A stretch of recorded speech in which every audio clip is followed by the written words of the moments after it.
Friends, good evening. It's an extremely interesting topic that we have today, where we are going to talk about how to operationalize RPA. So RPA is a strategy for success, and we have with us Richa Bajaj. Richa is a director of internal audit at PwC. She's a chartered accountant and a CISA. She's got more than 20 years of rich experience as a process risk and control professional with internal controls review, process reviews, application review, SOX reviews, ICFR reviews, IT general controls review, offshore controls review, control self-assessments and policy compliance, the entire spectrum of, I would say, GRC. She's experienced in working across geographies, so the cultural fit also comes in, with strong business acumen and team management skills. Friends, this particular event is being brought to you by Sama, along with, and it's supported by the Trade Commissioner's Office of the Canadian High Commission India. And the series that is there, which is now into its 54th edition, primarily has evolved over a period of time where key ideas are thought to be brought across to a small group of professionals. And in this series, we've got Richa with us, and I'm sure that this particular session will be as interesting as the others till now. With that brief, may I leave the floor to Richa to share her thoughts and her views with the group with us today. Richa, over to you. Yes, Richa, you can begin, please. Sure. Thank you so much, Manish, and thank you for the warm welcome and having me as part of the session. In fact, it's a privilege to be a part of this session today, and happy to share that I have been attending these sessions in the past, also the webinar series.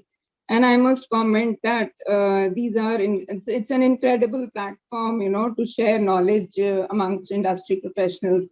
So thank you and happy to be here.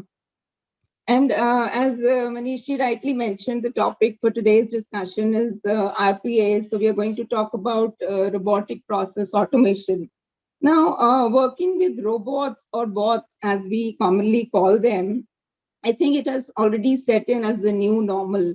I mean, every organization today is rushing to embrace this new buzzword.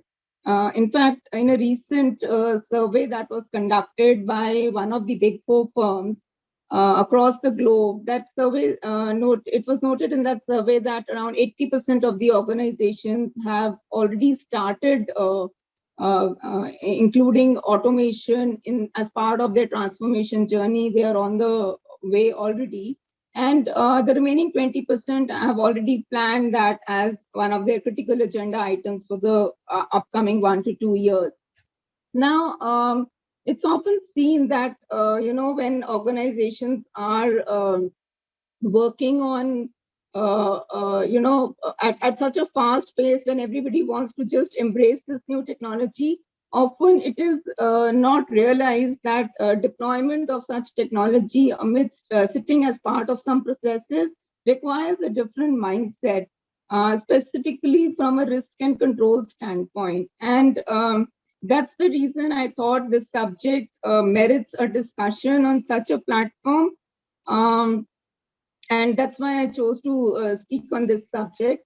And from a coverage perspective, how I want to structure the discussion is initially I want to talk about what are the some critical or key factors that organizations should keep in mind while they embark on this journey, while they deploy bots as part of their processes. And then later I want to talk about how internal audit fits into the whole gamut of this transformation journey. How is IA going to be relevant and add value and contribute to this digital transformation journey of organizations? So, of course, I'll use a small deck. Allow me a minute to just present my screen.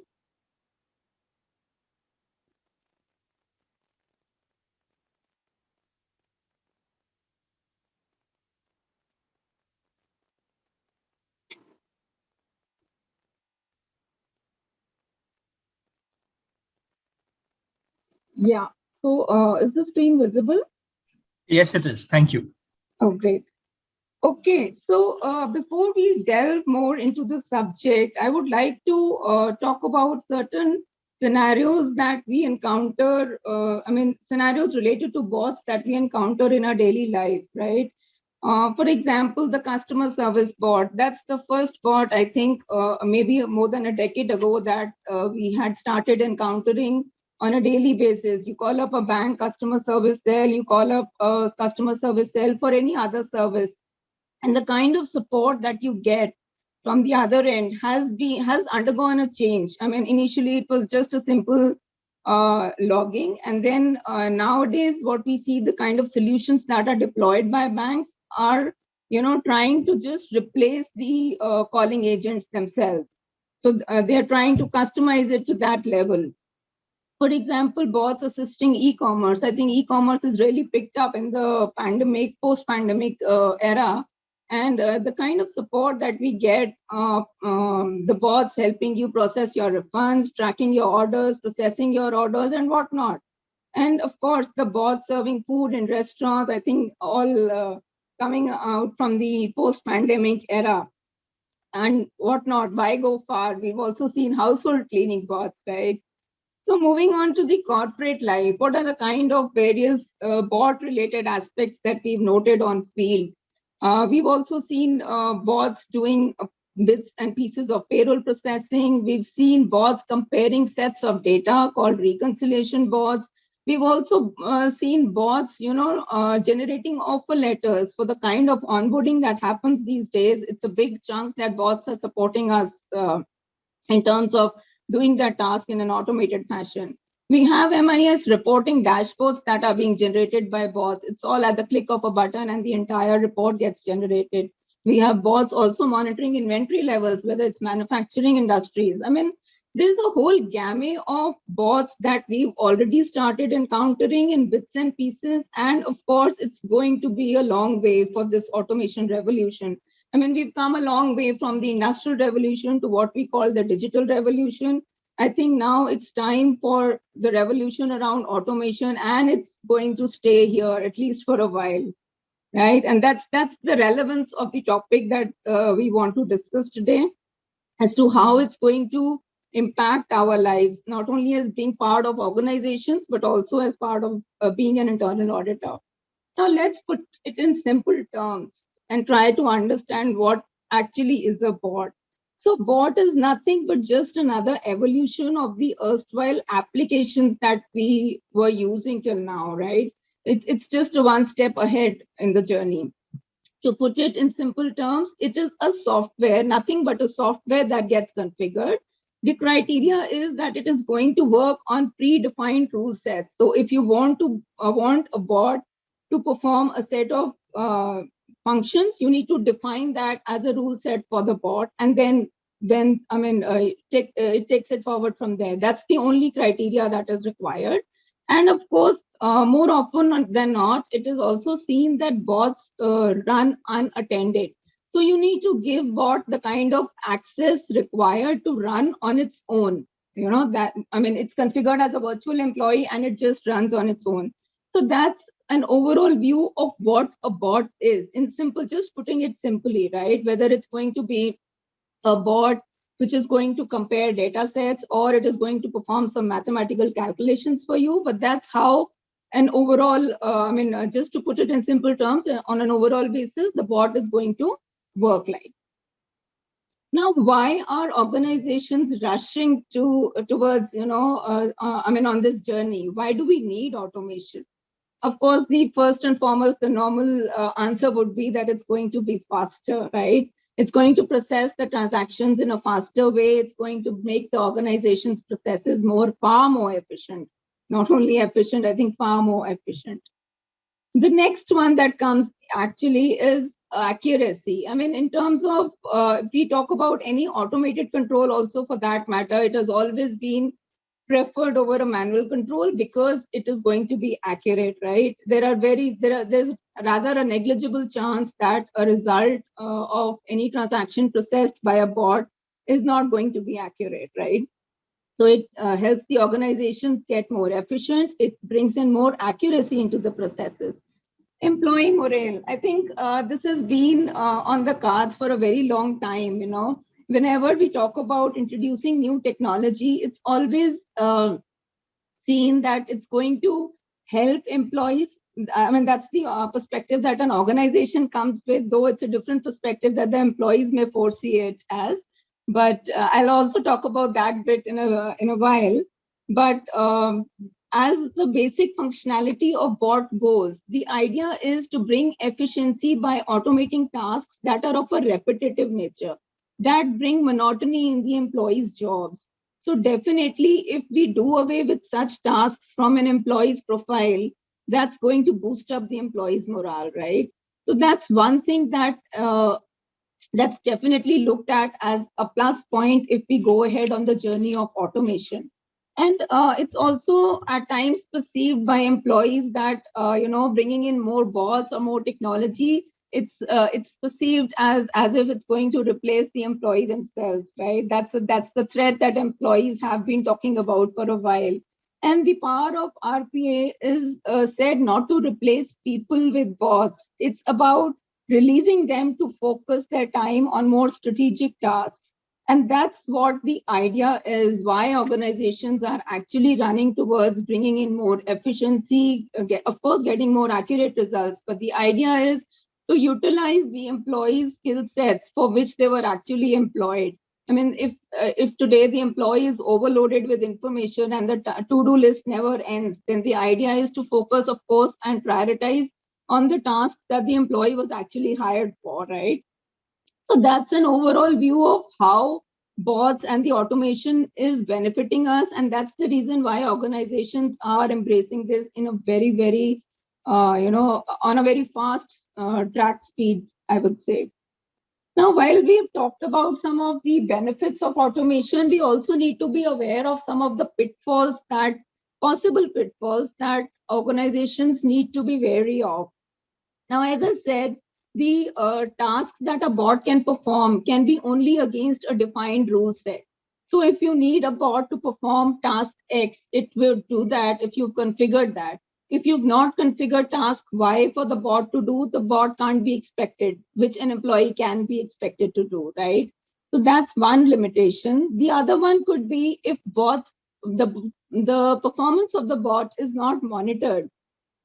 There could be some pitfalls, some exceptions coming out of the bot processing, which are not monitored and reviewed, and hence you do not get the results that you want, that you intended when you designed the bot. That's one. Another one could also be that bots, as I said, are actually softwares, right? So they are equally prone to vulnerabilities as are other softwares and applications. And more so, if these bots are exposed to the internet traffic, then these vulnerabilities have are exposed to being hacked by external people, and hence have an impact on, have a downgrading and repercussive impact on the other applications also that bots speak to on an internal platform. And last but not the least, bots are usually, when they're deployed, they are seen to be as the babies of the IT team. When they sit in an overall process, they are thought to be as babies of the process owner, while the management is running them as an overall agenda. So it's thought to be the baby of the management.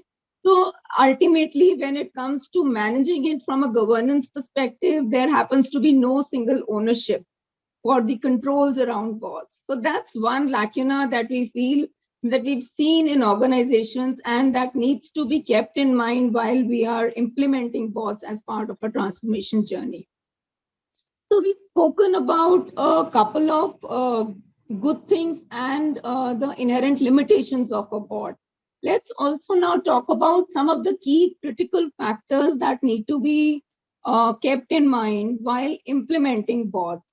Right. So, as I said, the ownership of bots is a critical piece which often gets missed. That's where the ball gets dropped, because nobody wants to own it as their own process, because because the role that the bot is playing is different from a normal process or an application implementation, right?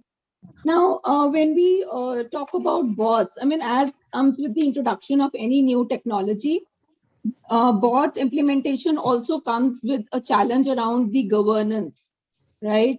Now, it is imperative that organizations make changes to the existing governance structure as long as the bot implementation goes.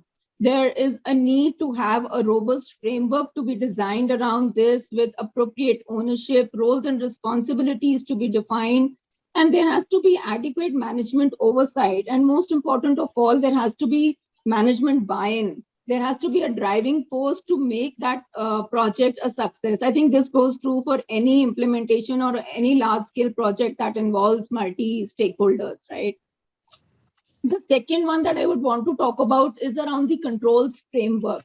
So the fact that a process is being automated does not deny the process the privilege of having a well-defined SOPs and having a structure to be designed around the controls. And any process change would definitely warrant a change or at least a reassessment of the controls, be it automated or manual. Now, this piece is often not given enough importance or significance at the time of project rollout. When we are thinking of designing a process, this piece often gets missed out.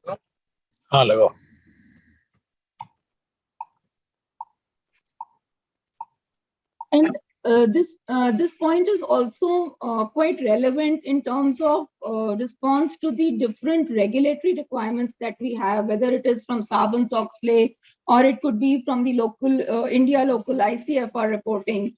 The bots need to be enabled to demonstrate the required functionality, to be able to demonstrate the required audit evidence in response to these regulations as well. So this is another critical piece that one needs to be mindful of while implementing bots as part of our automation. The next one that I would want to talk about is the process nuances. Now, when we think of automation, not every process is ready to wear a digital attire. If we think that we want to automate 100% of our processes, it is neither going to be relevant, beneficial, neither in terms of resources, nor in terms of, in terms of availability of the skill sets who can actually execute them on the ground. And neither is it going to neither are we going to draw out adequate or appropriate benefits out of it, right? So there has to be a cost benefit analysis, and there are various factors that need to be considered when we decide which process we want to automate. For example, task that is being done on a repetitive basis, a monthly reconciliation, that would definitely merit an automation rather than a control which is happening on an annual basis. Now, one would rather prefer to perform it on a manual basis rather than going ahead with the automation. Another example could be the degree of subjectivity that is involved in the process. So if we, as I said, a bot, to be able to configure a bot to give us the expected benefits, we need to define each and every rule set. And if there is subjectivity involved, there is decision making, there's judgment involved in the process, then definitely that can't be translated into a pre-programmed rule set for a bot to function. So for that matter, we will not be able to pick up such processes where subjectivity or human judgment is involved.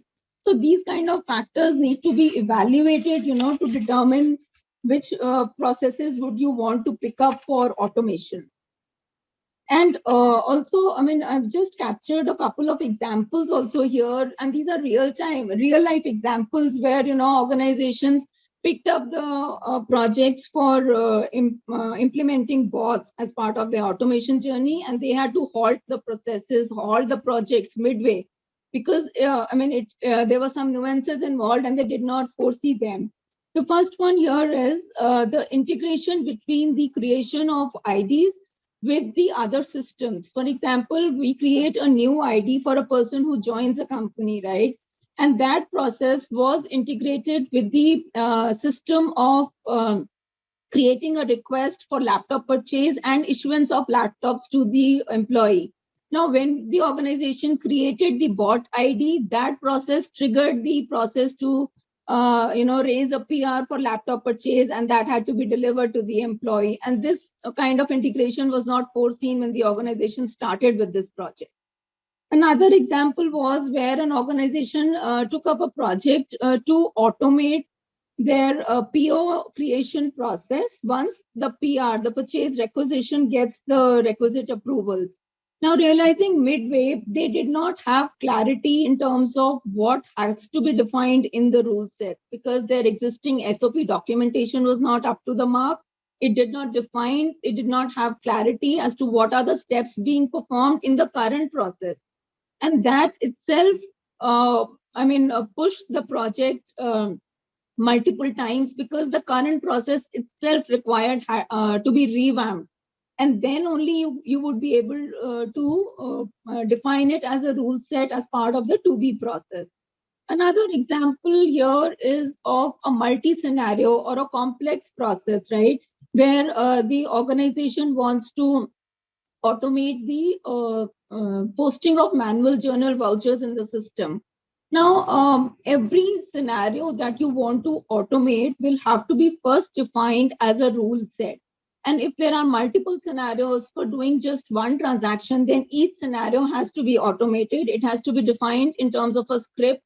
And then once you define it, there has to be a version control for each and every scenario that you maintain. So in this example, there were around 50 scenarios for JV posting, for the manual JV posting, and the organization did not foresee or plan for this when they started the project. But down the line, they had to suspend the project because they did not have enough resources, to create 50 versions and then maintain version control over those 50 scripts as well. So such kind of things do obviously have to be kept in mind upfront to be able to, have a successful bot implementation projects. We don't want to see, projects being initiated and then left midway. Moving on to other points and key considerations, the critical one that I feel here is going to be access management. Now, more often than not, elevated access or privileged access is required to be given to the bot to perform tasks in an unattended fashion. And also, such bots are also given the storage functionality, the storage of credentials of other applications. Now, often bots pick up input data from a particular application, and as a downflow, they would supply information to the other application as a downstream as well. So there's one input application, one output application, and then to access these applications, the credentials are stored in the bot itself.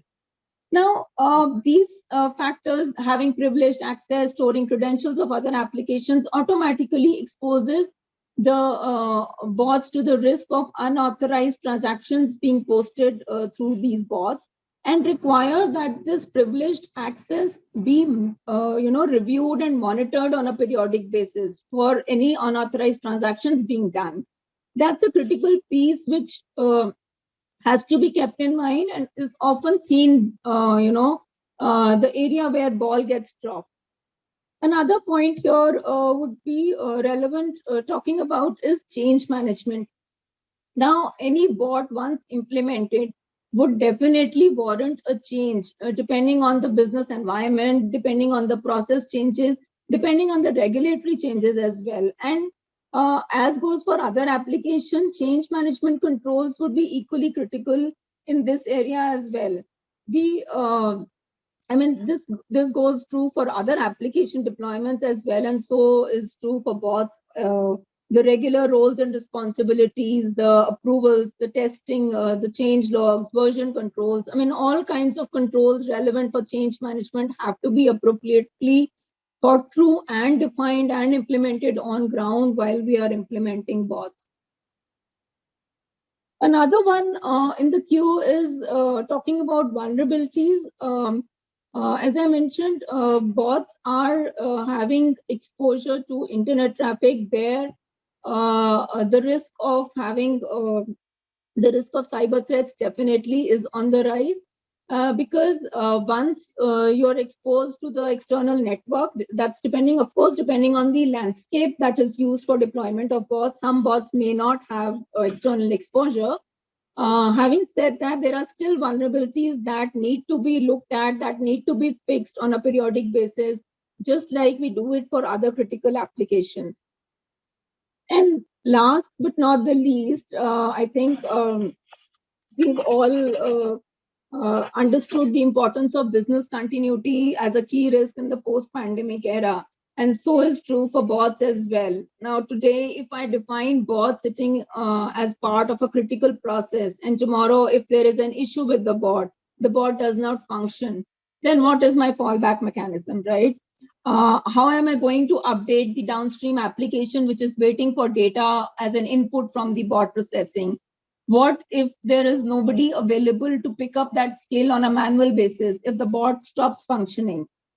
So these are some of the questions that organizations need to be wary of once they embark on this journey. And if these things are taken care of well at the time of implementation, then it's going to be a story at least halfway through the success is achieved. I would not say completely, but yes, halfway through, I think the success is achieved. And why I say that it's not complete is because implementation of any technology is not the end. We do have other things that should be taken care of.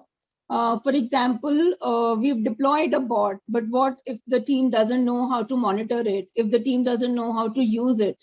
So we also need to address the skill gaps for the existing employees and for the new employees as well. I mean, in terms of what are the expectations, what are the role changes that happen. So culturally also we need to ensure that the employees also embrace this change as a culture once it is implemented by the organization. The next one of importance is maintenance. So often when we are implementing a technology, we forget or we miss to think about the ongoing maintenance requirements, whether it's going to be in terms of costs involved, whether it's going to be in terms of the resources or the skill sets or the time. But this is a critical piece, and definitely, like any other technology, maintenance is going to be a key factor that will be the ask once the bot has been deployed. The next one is on continuous monitoring. Definitely, as I said, now when a bot is working, is processing certain transactions, if the transactions are not processed completely, accurately, then there is going to be some exceptions being thrown by the bot. How is it that the organization ensures that these transactions are completely and accurately processed? Who is looking at the exception review reports or the logs? Who is taking action on a timely basis? Who is addressing those exceptions? I mean, if we do not do all of these things, then again, we are bound to fall between the cracks. And last but not the least, the updates to the process documents, that's also a critical piece, and this often takes a backseat, when such large multi-stakeholder projects are run across organizations. And we usually, sit and do these kind of updates on a post-facto basis. So that's one thing that needs to be discussed and agreed upon upfront. And maybe IA can step in to help organizations work on this area, right? Now, coming to how IA fits into this entire game. Now, I think with the process knowledge, the end-to-end process knowledge that internal audit professionals have, coupled with the risk and controls view, I think internal auditor can add immense value to the at various stages of automation. It's across the digital journey, and partner with the organization to make this entire project a success. Let's look at a few examples as to how internal audit can add value here. Now, participation in the bot design process itself. So designing a bot is, I think, in a sense, redesigning the process itself. right? And getting a seat at the table, recognizing what and identifying what are the risks, and then looking at the to-be process to understand the controls that the organization is planning to put in place, whether they really serve the purpose or not, whether controls have been thought through in a comprehensive manner or not. And I would also want to make a point here that many people also perceive this to be as stepping into the roles or stepping into the shoes of the management. Well, the idea here is not stepping into the shoes of the management. Here, we continue to wear the risk and controls hat. We continue to be the third line of defense. And we are only trying to add value at a stage that is actually relevant to the management and to the organization. I think gone are the days where internal audit used to step in as a post facto in a post facto scenario and point out that these are the 10 things that were not done appropriately. Time now is to partner with the management and let them know that these are the things that they need to address at that very moment, right? So it's an agile approach that an auditor has to follow now. I think that's where I'm coming from. The next point here in Q is the review of SOPs and RCM. That's where internal auditors can add value. If the organization misses this piece or leaves it to the last minute, internal audit can suggest that this can be picked up on a real-time basis. This is of equal critique as other steps in the automation journey and should be given adequate and appropriate significance at that very moment. I mean, addressing it as a post facto thing may not serve the purpose, right?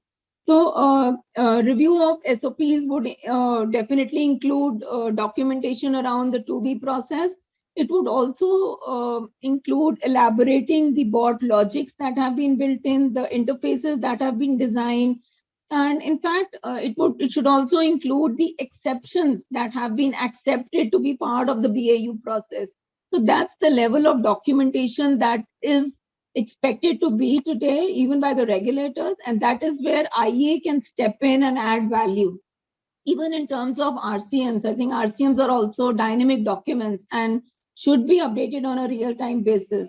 And again, this is of course relevant in terms of responding to the regulatory requirements as well. Pre-implementation review, I think that's absolutely essential. That helps to, independently validate the bot design, the logic, and identify the errors upfront. And you're able to fix them before you actually go live and set into the transactional mode, right? So that's another area where IA can step in, and all these roles are still, you are working on these roles, still wearing the hat of internal audit and being the third line of defense. Nowhere are we stepping into the shoes of the management. We still continue to be internal auditors, and we want to add value at a time which is relevant, at a moment which is relevant for the organization. I think post facto value is no more valued. That's the idea, right? Okay, moving on. I think, as I said, ensuring that organization, the employees across the organization also accept this change culturally is very important. And that's where another area where IA can help the management ensure that the message that is perceived by the employees, the changes that are to be put across to the employees are perceived in a manner that is intended, and it does not leave the employee in an uncomfortable position that this automation may result in losing his job. So that's another area where we can partner with the management. Last but not the least is, I think, in terms of monitoring key facts around the bots, the way bots are performing. For example, doing trend analysis, doing price comparisons, etc., showing metrics to the bot performance on an overall basis is also one area where internal auditor can step in, without hampering or losing their independence and objectivity.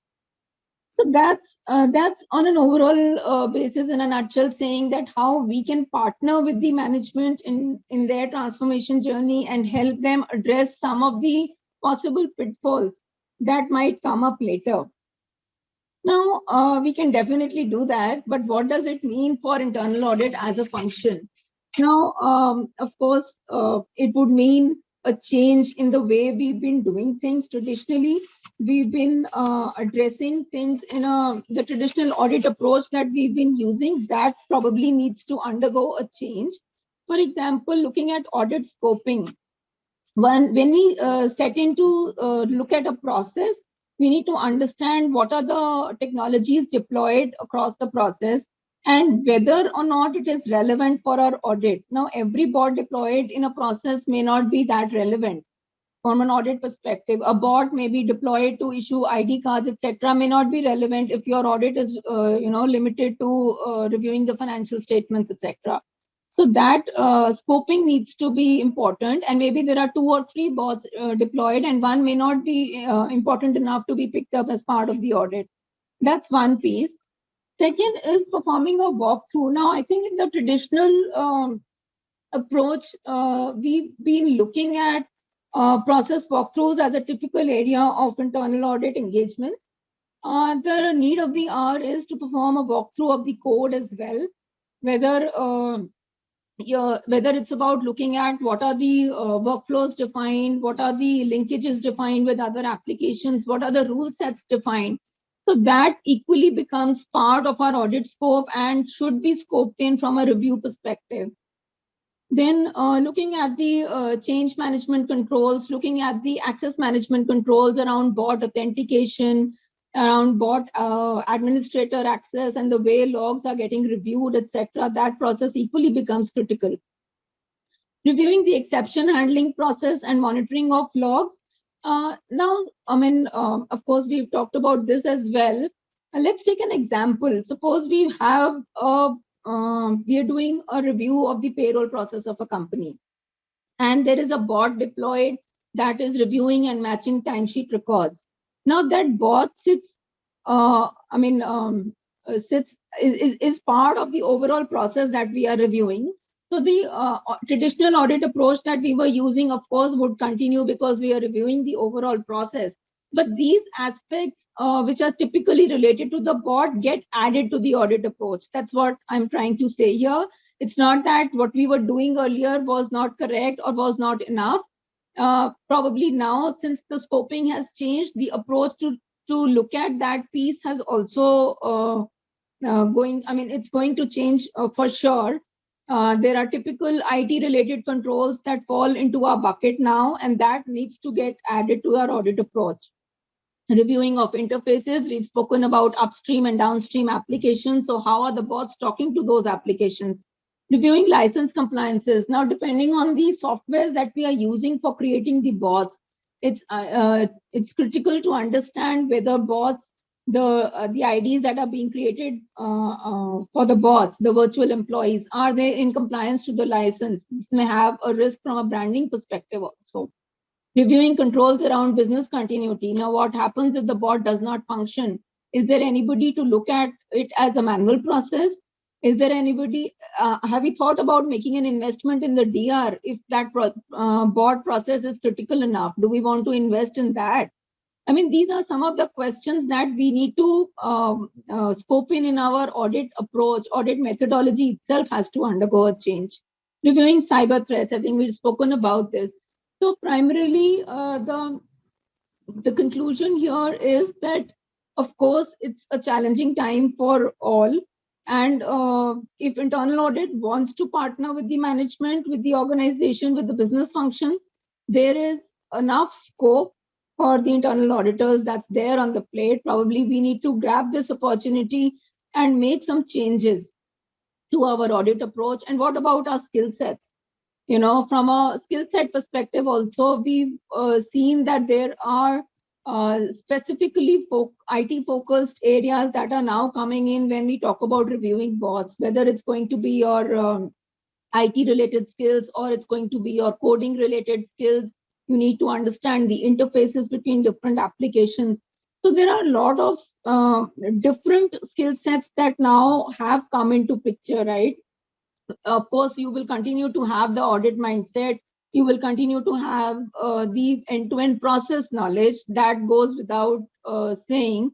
But you'll also have to add the IT skill sets. You'll also have to add the skill sets maybe to review the code. And there are codes written in different languages today. So for all you know, you may warrant to add a specialist to your team. And it's definitely a rational approach to include specialists in your team nowadays, to ensure that whenever you are reviewing processes which includes such technology, such deployments that includes RPA, then it's good to have a specialist on the team who can add value in terms of quality deliverables also.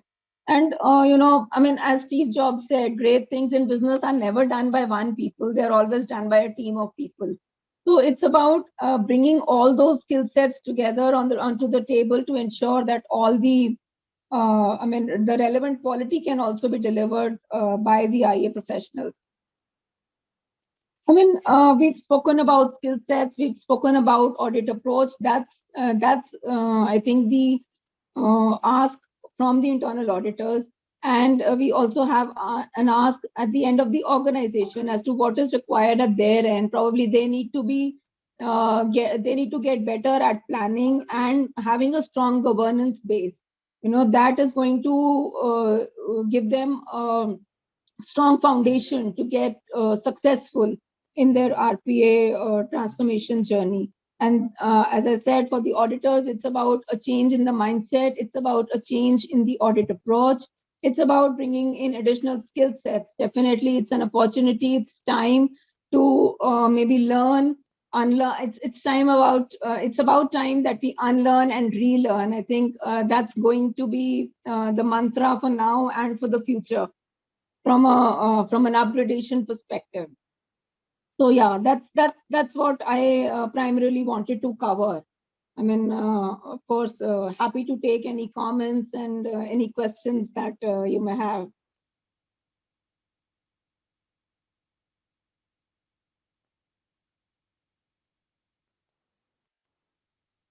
I think there is just one comment from our dear friend, Chief Internal Auditor from ISRO,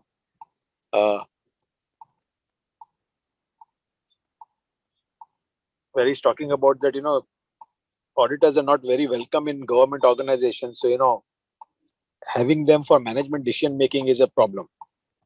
So, I think, Richa, your take on that.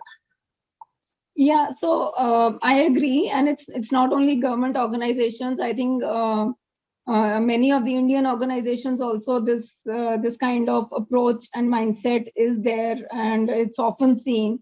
And I think it's going to be a slow and gradual process to be able to convince the audience on the other side, and it's only going to come once we are given an opportunity to show value. As long as you can demonstrate some value, I think it's going to be an easy take. But yes, it's going to be a slow journey. And as I said, it's not only with the government organizations. We've encountered them such a mindset with the Indian organizations as well. So I mean, keep trying, and I think the success stories that you may want to share with them will help you, get a positive audience. Sure. Any other questions? I think there's one more question. Where automated processes are already existing in financial applications with using system user IDs. I think Rajesh, you could elaborate on your question. Financial applications. How is it different from robotic? Richa, I think Rajesh, what Rajesh is asking is, how is it different from, if automated processes are already existing in an ERP, how is it different from RPA?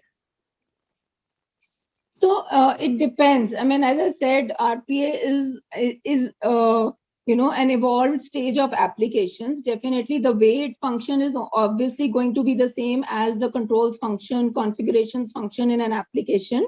The only difference is that it is it is, so it's not about, say, suppose, for example, you're trying to do a three-way match in an application. That's going to be an application control. Here, the kind of things that we are trying to do is bots are going to replace the manual tasks. So, for example, a piece of doing a bank reconciliation, you're trying to match two different data sets. No application, does this, right, as an automated control. This has traditionally always been a manual control where you pick up the bank statement, you pick up your bank account in your financial application, and you match the two data items. That's what we are trying to automate using RPA. So it's about thinking, what are the manual tasks that today an employee is doing? And if that task is of a repetitive nature, if that task is such that it does not require any judgment, it's a simple to-do list, then those kind of tasks can be automated. It's not about that RPAs are going to replace automated controls across applications. Absolutely. Just to add to that, if you just pick up a PDF file from outside, Rajesh, and then you match it with your two documents from within the ERP systems, and then arrive at some conclusion and then push it around. If it's a repetitive task, then I think you can use RPA. Yeah, absolutely. So any other questions, please? Let me just check. I think there's only excellent reviews for you, Richa. Everybody's saying excellent clarification. Thanks a lot. Simple, well-structured presentation. So a lot of appreciation. But okay, if there are no other questions, let me, I would like Jairam today to give a vote of thanks. But before that, I just want to add that, you have put it across so simply and so nicely. It was such a wonderful presentation. And there's a lot of opportunity for the internal auditor, as you rightly, explained in the presentation. Because, the internal auditors are process control experts. And it's a huge opportunity for them because management are looking to them for helping them with automation, RPA, artificial intelligence, etc., analytics, etc., which will help all the functions for decision making. So I think just last week, there was a discussion, there was a national conference on internal audit by WIRC, ICAI in Bombay. And one of the panel discussions was strategies for the new age internal auditor, focusing on what really matters. So it reminded me of, an opportunity like an RPA for internal auditors, So I think it's an exciting new world and a very well-structured, very nice presentation by you. Over to you, Jairam, for the formal vote of thanks. Thank you, Deepti sir. So, Richa, thank you for this wonderful share, a lot of practical insights. And it's a topic which really sounds very utopian, but you made it very practical. You made it very well received by all of us. And by, breaking down your presentation into easy, small nuggets, we were able to digest it very well. So thank you for being with us, Richa, this evening. We really enjoyed your session. You can see from the chat messages which came in. And thank you, everyone who signed on today. Do stay connected. We have the session every Wednesday. So we look forward to seeing you on the coming Wednesday again. And once again, Richa, thank you so much. We really enjoyed having you with us, and thank you for your insights. Thank you, everyone. Have a wonderful evening ahead. Thank you. Thanks a lot. Thanks a lot. Thank you. Thanks. Bye. Bye-bye.